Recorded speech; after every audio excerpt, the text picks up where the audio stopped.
Bismillahirrahmanirrahim. Satu pertanyaan lagi dari jamaah. Assalamualaikum warahmatullahi wabarakatuh.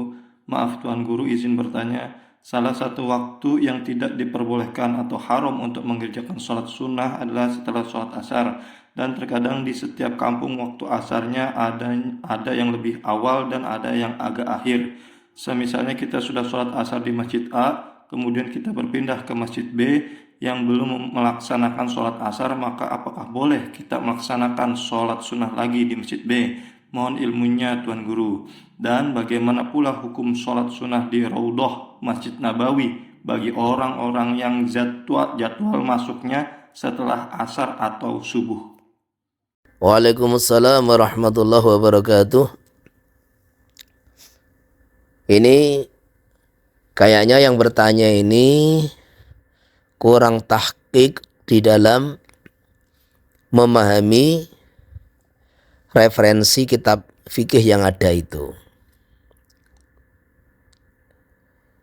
Jadi yang diharamkan mengerjakan sholat sunnah mutlak atau sholat sunnah yang dzatu sabab mutaakhir, memiliki sabab yang terjadi kemudian.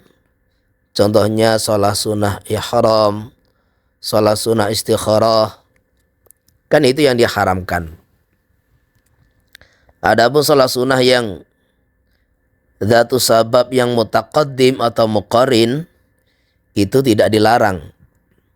Yang memiliki sabab yang lebih dulu sudah terjadi, kayak sholat qadha atau sholat sunnah tahiyat, sholat sunnah hajat, itu nggak dilarang. Jadi saya ulangi,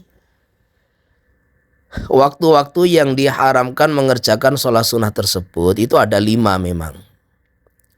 Lah 5 itu nggak sama.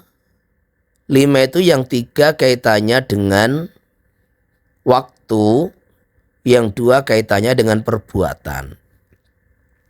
Nah itu perbuatan siapa? Bukan perbuatan orang lain.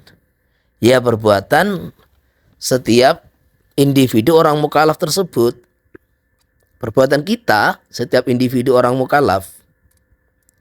Jadi yang 3 itu mulai terbit matahari sampai irtifa. Matahari naik kurang lebih kalau di daerah Khatulistiwa ya sekitar 20 menit, 22 menit begitu. Kemudian yang kedua waktu istiwa, di matahari, di mana matahari tepat di atas kita, ya kurang lebih cuma 3 menit gitu. Kemudian terus yang ketiga, matahari terbenam sampai sempurna terbenamnya. Ini 3 waktu ini kaitan dengan waktu itu sendiri. Lah yang 2 kaitan dengan perbuatan, yaitu apa?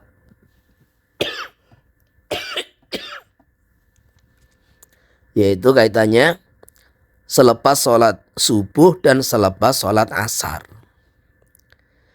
Jadi yang dimaksud selepas sholat subuh itu adalah sholat kita sendiri. Sholat setiap individu orang mukallaf. Jadi kalau kita ini sudah sholat subuh, kita sudah sholat asar, maka dilarang bagi kita mengerjakan sholat-sholat sunnah mutlak atau dzatu sabab yang mutaakhir. Haram.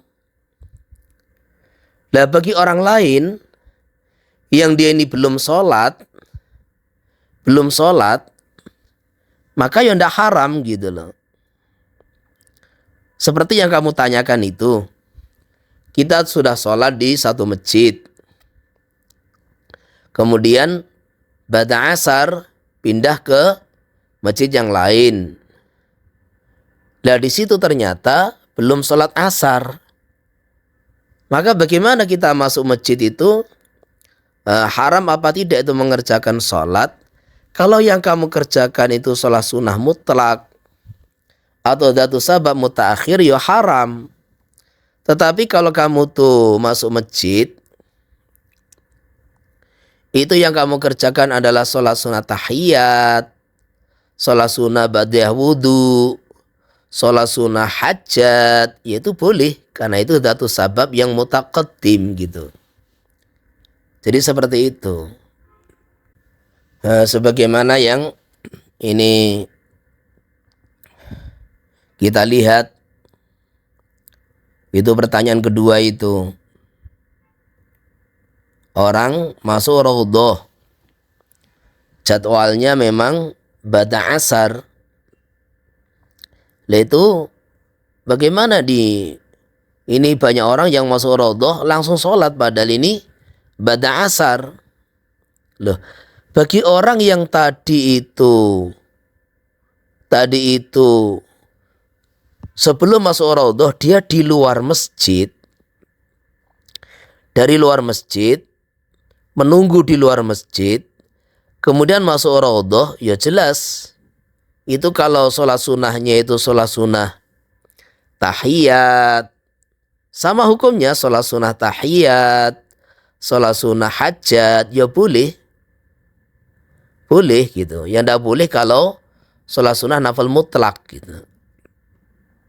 Tapi yang dominan dohirnya orang itu kalau masuk masjid memang tadi itu nunggunya di luar masjid, masuk Masjid Nabawi kemudian langsung masuk raudhah, itu dohirnya dia ini sholat tahiyat begitu. Lah adapun orang yang kayak sekarang ini menunggunya itu di dalam masjid. Jadi sebelum masuk raudhah antri menunggu sekitar 20 menit, bahkan terkadang 30 menit itu nunggu di dalam masjid.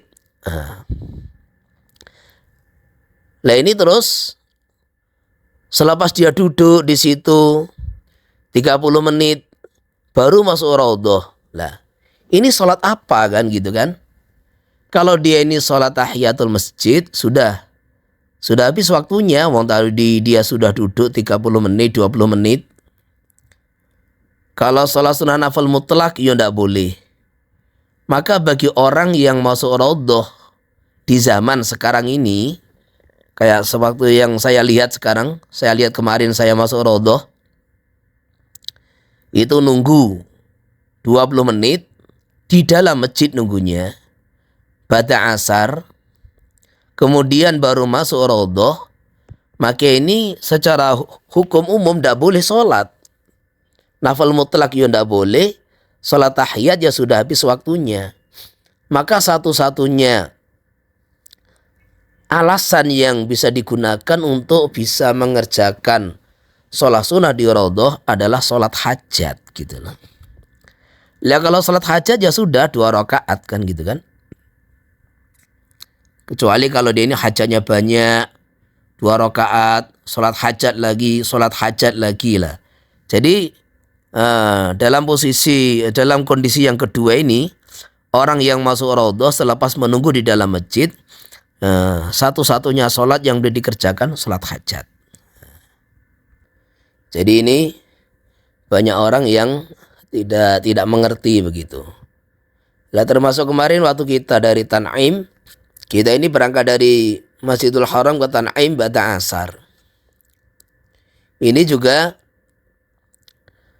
orang tuh kalau masuk Masjid Tan'im, dia sholat niatnya tuh sholat apa namanya, tahiyatul masjid, ya boleh.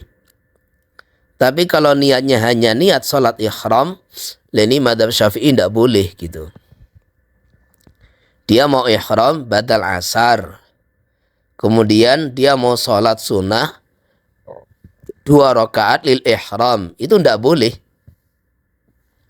Karena ihram itu dikerjakan selepas sholat. Jadi itu sholat yang dzatu sabab mutaakhir gitu. Sholat sunnah ihram itu. Maka bagi orang yang dia ini ihram selepas sholat subuh atau selepas sholat asar tidak boleh dan bukan sekedar tidak dianjurkan, dia tidak boleh, dia haram mengerjakan sholat sunnah ihram. Makanya kalau dia masuk masjid miqat, entah itu masjid Tan'im atau masjid Bir Ali atau Sailul Kabir, mana saja dia masuk masjid, maka ini satu-satunya alasan yang membolehkan dia sholat adalah sholat tahiyatul masjid gitu. Sholat tahiyatul masjid, bukan sholat ihram. Lah kalau digabung bagaimana Pak? Jadi ini yo sholat ihram, yo sholat tahiyatul masjid. Maka ini dalam usul fikih ada perbedaan pendapat begitu. Jadi ketika kumpul antara mani' dengan muqtadi, mana yang didahulukan dalam masalah ini, karena dalam masalah furu' itu secara umum al-mani' didahulukan, tetapi banyak juga furu' di mana al-muqtadi juga didahulukan. Maka dalam masalah ini terjadi perbedaan pendapat, wallahu a'lam bishawab.